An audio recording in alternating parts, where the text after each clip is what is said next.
You know, at People for the American Way, we hold true that your vote is your voice. But for a large numbers of people this year, we've seen concerted efforts to keep certain voices out of our democracy. And one particular group that is affected more than others in certain ways are young people, students of color.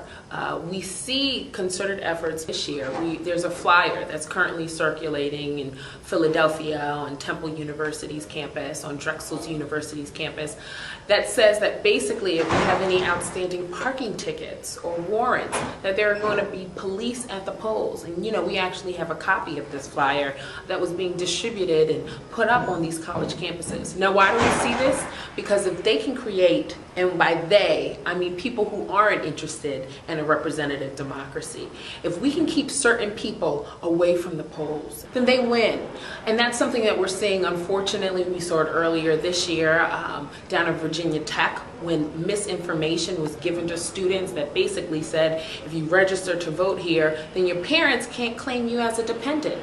Again, we're seeing these chilling effects. We have students in our Young People For program at People for the American Way, where we have students at Wilberforce University who've registered almost 90% of the students on their campus. But the local sheriff is saying things like, if you haven't paid your parking tickets, or you know, we're looking for people who've committed crimes. These are some of the things that we're seeing over and over again.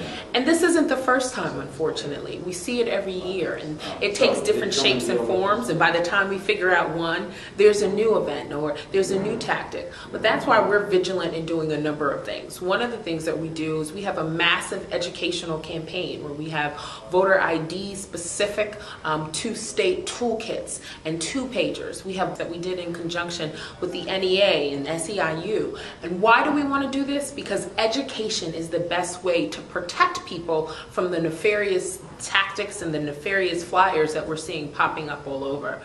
Again, your vote is your voice. And we're going to try to do everything in our power to make sure every person that wants to go and cast a vote on election day, that they're able to. Thank you.